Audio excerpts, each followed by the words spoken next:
Hey everyone, Xeon over here from Nintendo Life, and today we're here to share with you our review of Donkey Kong Bananza on the Switch 2. Now, this review was originally written by Jim Norman for NintendoLife.com, but was reworked into this video by me.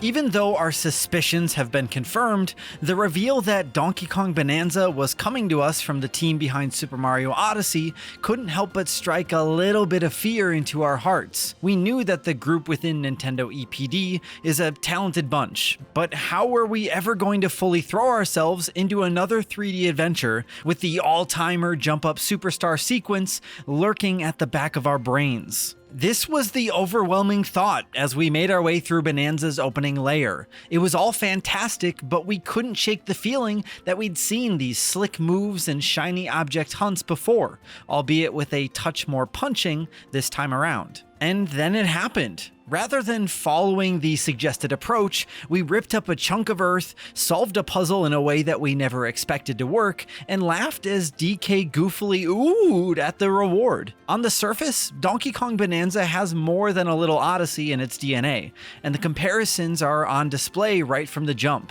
But once we dug beneath the surface, we realized this is the devs swinging at something more chaotic, more destructive, and dare we say it, at times, more entertaining. Simply put, it's the most fun that we've had with a platformer in years. The storyline in Donkey Kong games generally go as deep as Big Monkey loses Big Banana Horde, and Bananza doesn't stray a million miles from that. While mining for Banandium gems on Ingot Isle, old DK has his new banana collection ripped from him before being plunged underground by the Void Company, a mining operation bent on reaching the planet's core to have their deepest desire granted. It doesn't make too much sense, but let's be honest, nor did a sentient cap with eyes, so please stay with us here.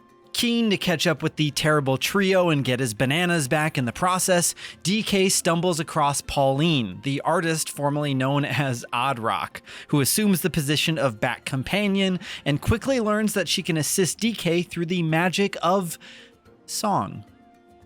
The pair dive through a series of underground worlds, or as they're known, layers, in pursuit of Voidco, collecting any remaining Banandium gems, helping out the locals, and picking up shape-shifting Bananza transformations from huge animals along the way, all in the hope of reaching the core first. Sure, it's a simple if somewhat ridiculous setup that only really comes into its own in the game's later stages, but it provides a strong enough backbone for the gameplay, and that's the important part. Much like Odyssey's cap throwing, Bananza has a big new mechanic to get to grips with in the shape of DK's fists. Equipped with nothing more than his primate palms, DK can punch, dig, and throw just about anything that he can see through the magic of Nintendo's voxel tech experimentation, which you might remember from the cheese digging in Odyssey's Luncheon Kingdom. Bananza wastes no time introducing you to this newfound strength, with the opening tunnels of Ingot Isle serving as little more than a demonstration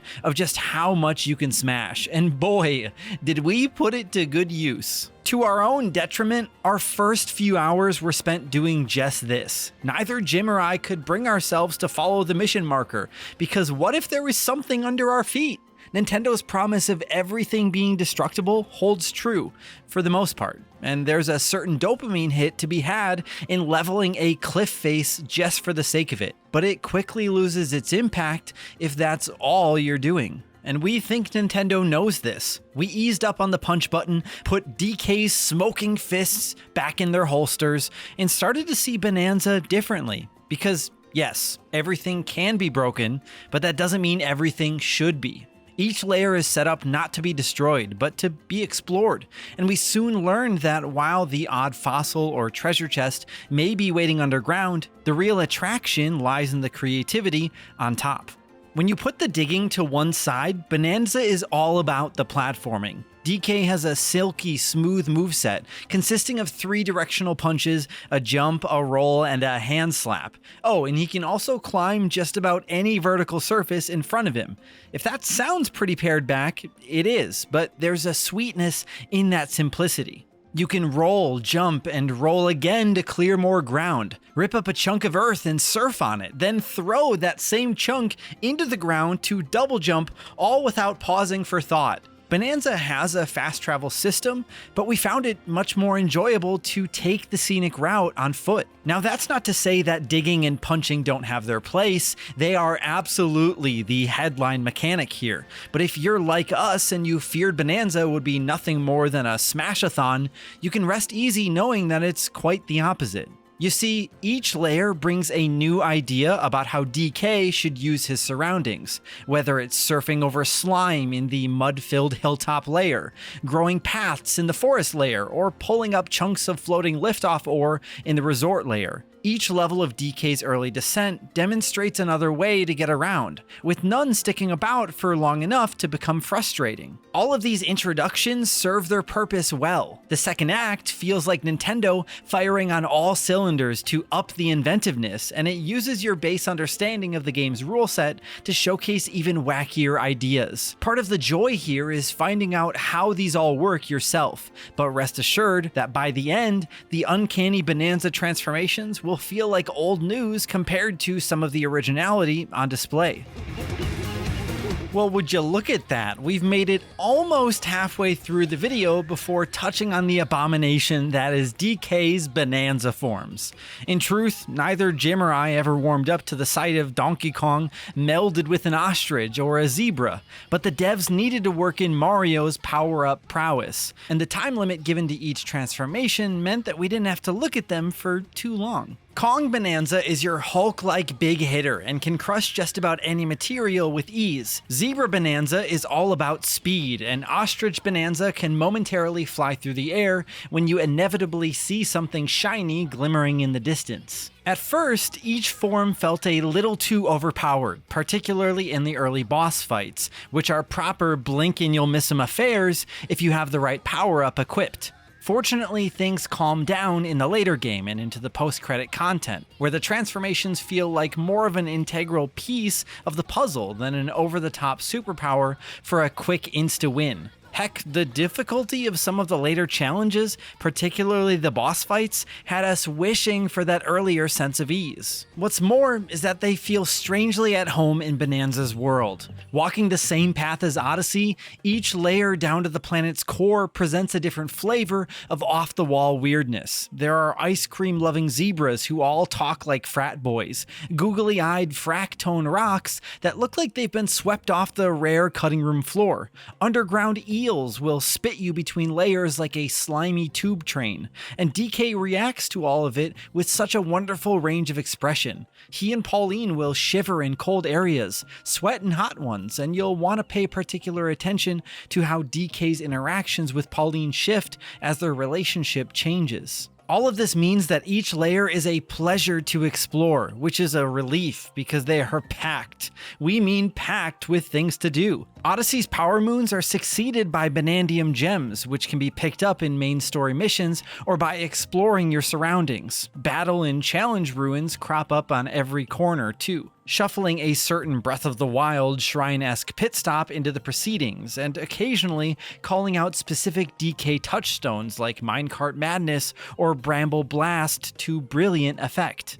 Which reminds us, Bananza's score is wonderful. The atmospheric environmental tunes are one thing, but Pauline's Bananza songs are some of the catchiest tunes we've heard from a game for a long time, which is a relief because you'll hear them every time you want to transform. You can turn this off in the settings though if it's not your jam. We dare you to listen to Kong Bananza without throwing in a little shoulder shimmy whenever you hear the main riff. And much like those aforementioned challenge courses, there are musical cameos aplenty. So make sure you've brushed up on your country music before diving in. And no, before you go in the comments, we don't mean Dolly Parton. But let's get back to those bananas, the Banandium gems. They serve their in-game purpose well enough. Collect 5 to unlock a skill point, which can be used to level up DK's stats, Bananza transformations, or grant some bonus abilities.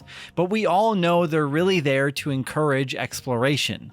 Nintendo has crafted gorgeously detailed worlds, and it would feel like a waste if all we did with them was dig. Instead, the collectibles encouraged us to scour every corner and speak to every NPC, all while keeping things completely optional for those who'd prefer to storm ahead with the main quest. There's no collect X amount of bananas to power up DK's spaceship or something here. We picked up around 600 gems throughout our roughly 35-hour playthrough, and trust us, it would have been much shorter had we not been such fiends for shiny collectibles.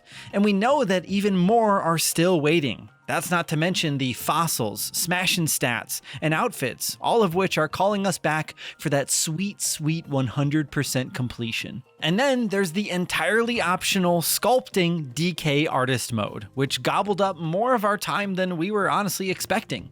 The tools are deeper than we had imagined, and it's nice to see mouse mode in action, though it doesn't add much to the overall experience. Still, it's a nice little addition. Now, we spent the majority of our time playing solo, but you can bring a pal along for the ride to make the collectathon a bit more manageable. The co-op is more Mario Odyssey than 3D World. Player 2 stays tethered to DK as Pauline and is on hand to dish out attacks and pick up collectibles. It's a perfectly pleasant time playing with two adults, even if the option to have both players control the camera feels like a mistake, but it really feels designed for a parent-child pairing, where a less experienced player can still be part of the adventure without having to worry about all the pesky platforming and punching. You can even try this out between Switch 2 and Switch 1 systems via the magic of game share, though we weren't able to test this during the review period. Elsewhere, an assist mode accessed through the menu at any time can make DK's health last a little longer and point you in the right direction. There are also tools for button remapping, language options for Pauline's dialogue, and subtitle toggles. For the most part, Donkey Kong Bananza is a prime example of the Switch 2's beefed up performance, running at a smooth 60 FPS for most of the time, with some genuinely stunning vistas and a nice touch of that swanky 3D audio thrown in for good measure. You'll hear the gramophone of a safe getaway and know exactly which direction to head. The destruction left in DK's wake is permanent until you leave the layer or opt to reset the terrain, that is. And while the environments don't obey the real-world laws of physics to the letter, some sections see hundreds of objects, each with their own physics, realized on screen at once, lifting the lid on a new console generation in style. It's truly impressive stuff, but there are some hiccups along the way. More intense digging sequences see the camera get a little sluggish as it tries to focus on DK without showing the underground areas around him. Distant textures lose their detail, and speeding towards them reveals pop-in aplenty. And when you really put the game through its paces in the later layers, where new paths are being created, destroyed, and moved all at the same time, the frame rate takes a noticeable dive before springing back. All that being said, it didn't come close to ruining the experience. This is an ambitious game where you can head in any direction at any time, make or break new routes to your will, and tear up the terrain knowing full well that the damage will still be there next time you come back. So, can we say that Donkey Kong Bananza is better than Super Mario Odyssey? No, we can't. And honestly, what is? But if you loved Jumpman's planet-hopping adventure, you'll have no shortage of smiles on this underground descent. Donkey Kong Bananza is an almighty reintroduction to the world of 3D platforming for DK, and arguably the Switch 2's first absolute must-play. The punching and crashing is a passing novelty that, once you get your fill, quickly becomes just another way of exploring the wonderfully varied and beautifully presented layers. Whether it's smashing through the scenery with a Bananza transformation, or carefully planning a route to a hidden Banandium gem, you'll have trouble finding more originality and, crucially, more enjoyment from a platformer in recent years. As the DK Rap so wisely said, Donkey Kong is here. Now, let's just hope he stays. We here at Nintendo Life give Donkey Kong Bananza on the Switch 2 a 9 out of 10. Be sure to let us know if you're planning to pick up Bananza for yourself and what you're most looking forward to with this game. And of course, if you enjoyed this video and you want to see more videos like this, then why don't you dig your way through that subscribe button until you find out if you're subscribed to us or not. And then ring that notification bell to be notified whenever we put up more videos like this. Thank you all so much for watching, and thank you to Jim for spending all I mean all of the time with Donkey Kong Bonanza for this review. Jim is also working on a huge strategy guide for Donkey Kong Bonanza on NintendoLife.com, so hop on over if you need some help too. I'm Zion from Nintendo Life, stay safe out there, and we will see you all next time.